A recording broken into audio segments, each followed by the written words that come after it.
Okay, so children, yesterday in my video I have explained you people about the acceptance of Mountbatten plan, that why the Congress accepted the partition of India, or why the Congress accepted the Mountbatten plan. Is it clear? That I have explained you people yesterday in my video. Today I'm going to start the last topic of the chapter, that is Indian Independence Act. Okay, now under this you people need to see in the book. Please open your book 103 page number. We are going to study about Indian Independence Act 1947. Please sit with your book, okay, and just see and try to understand the lines. Now, after the Mountbatten Plan was accepted, the Indian leaders, the British Prime Minister, introduced the Indian Independence Bill in the House of Commons. Then what happened, that as Lord Mountbatten was sent to India, and Lord Wavell was called, and when Lord Mountbatten became the governor viceroy of India, then he has seen that it is very difficult to transfer the power to India until and unless they will not accept the proposal of partition of India. So that's why he included in his proposal the partition. The first proposal of Lord Mountbatten was the partition of India. Is it clear? So then Congress was not having any option. I have discussed yesterday the 6.6 reason why Congress accepted the partition of India, or why Congress accepted the Mountbatten plan. Then now, as the Mountbatten plan was being accepted by Indian leaders, so British Parliament, the British Prime Minister has introduced that bill in the British Parliament, and the bill was passed by both the houses in Britain, all right, in July 1st, 1947. And the main provisions of the Act, number one, the two dominants. Now see the point, all of you, in the book, the two dominants, okay.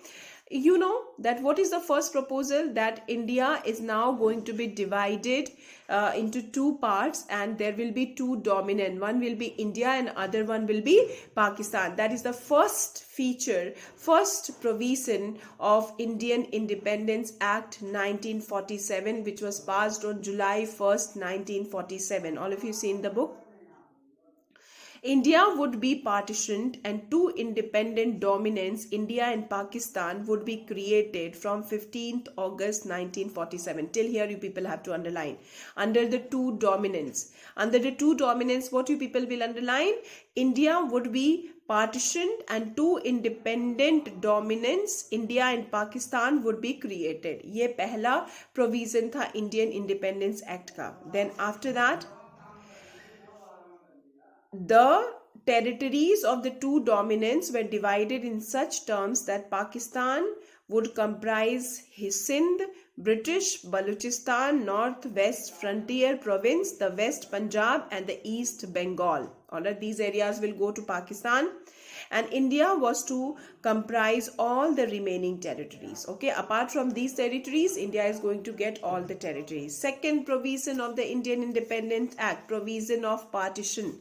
Under this we have, under the provision of partition, we have 2 points. Now under the 2 points, underline how much you people have to learn. First point, both Bengal and Punjab would be divided if so desired by the people. Okay, if people will desire, then Bengal and Punjab will be divided. Then Provincial Assembly of the two parts would meet separately, representing Hindu majority district and Muslim majority district. Then under the provision of partition, it was decided that both Bengal and Punjab are going to be divided. It will be divided in such a way, that the Hindu majority district and Muslim majority district, the Hindu majority district will be the part of India and Muslim majority district will be the part of Pakistan. In this way it was decided under the first point of provision of partition. Second point, you see,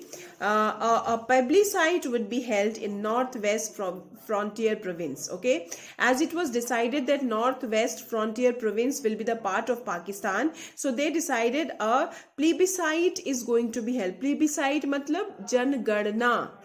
What is the meaning of plebiscite? It means जनगणना. उन लोग जनगणना करेंगे और दो provinces पे. एक province था नॉर्थ वेस्ट फ्रंटियर प्रोविंस और दूसरा है साइलेंट. इन दोनों डिस्ट्रिक्ट पे they are going to do plebiscite, means they are going to do जनगणना to find out that whether they want to join Pakistan or they want to join India.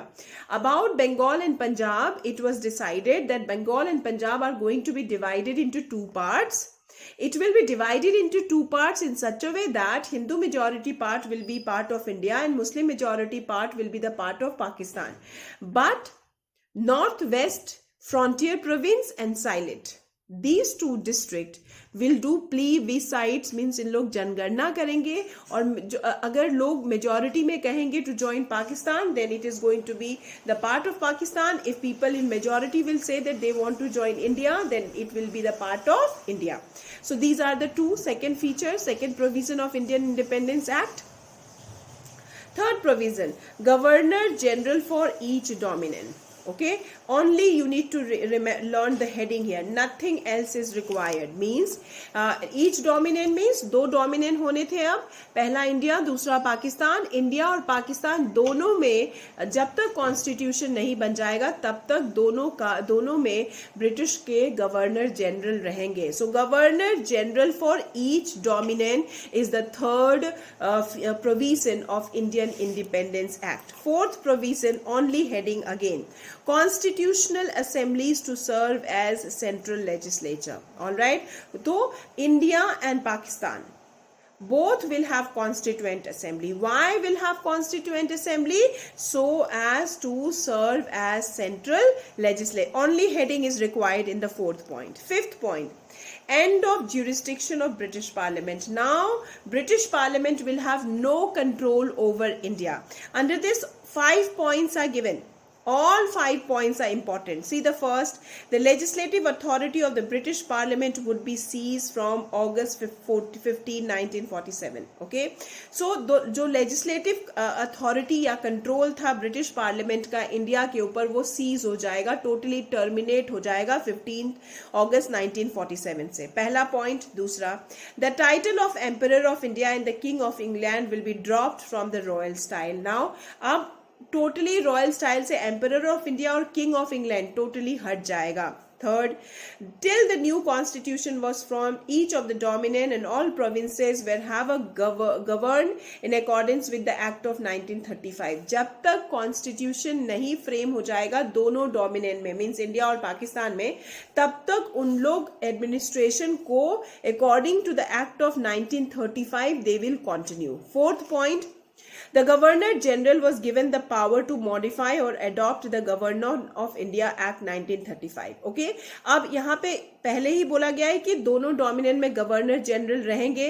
Governor general के पास ये authority होगी कि अगर वो कुछ modification this Indian act 1935 में करना चाहता है तो वो कर पाएगा. And the last point, the right of king to veto laws was given up. All right, this right was given to the governor general. पहले किंग के पास था वीटो राइट, अब ये पावर गवर्नर जनरल को दे दिया गया. So under the end of jurisdiction you have 5 points. Then for the princely state, what decision was taken under Indian Independence Act? The princely state would become independent and all powers exercised by the British authority will be terminated. Okay, अब princely state को भी independence मिल जाएगा और जो भी British government का power और authority था वो totally terminate हो जाएगा. Then all treaties and agreement made by the British with reference to state would lapse from 15th August. They would be free to associate themselves either with either dominion or to remain independent. Princely state के लिए ये बोला गया या वो अपनी मर्जी से या तो वो इंडिया के साथ जुड़ सकते हैं या पाकिस्तान के साथ, या तो वो अपने आप को इंडिपेंडेंट डिक्लेयर कर सकते हैं. About the princely state, this decision was taken under Indian independence act. Then treaties and agreement. What kind of the treaties and agreement? With effect from August 15, 1947, His Majesty government would cease to have any responsibility for the government of India. His Majesty means who was the His Majesty? The British Crown. Now will have no authority over India. Only till here in this point. Now 8th point, division of army and the assets. Okay. Then here, provision were made for division of Indian army between the two. Obviously, army को भी दो में divide करना था. Half of the army will go to India, half of the army will go to Pakistan. Okay, and the last point, bringing the act into operation. 9th point. Okay, now the act will be passed so that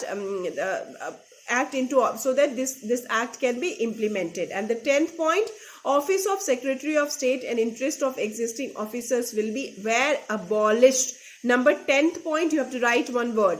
Office of Secretary of State and interest of existing officers were abolished. Were abolished. Only till here you people have to write. Okay, children. So today I have completed the Indian Independence Act. The provisions are the two dominants. Second is the provision of partition. Third is there will be a governor general for each dominant. Fourth will be constituent assembly to serve as central legislature. Fifth, there will be end of jurisdiction of the British Parliament. All 5 points are important. Then for princely state, it is said that princely state, now all the control of British government over princely state will be terminated, and it is the princely state given the full power that either they want to join the two dominant or they want to remain independent. Full freedom is given to the princely state. Treaties and agreement, all the treaties and agreement what the British government has made is going to be seized, is going to be terminated. Then army and assets are going to be divided between the two dominants. Then the act is now going to be in operation. When the act will be in operation, the last point is that the office of Secretary of State and interest of existing officers were abolished. Is it clear? So till here is your chapter number 9 we have completed. Tomorrow I am going to revise your chapter number 9. Tomorrow's video. For today only this much. Thank you, children.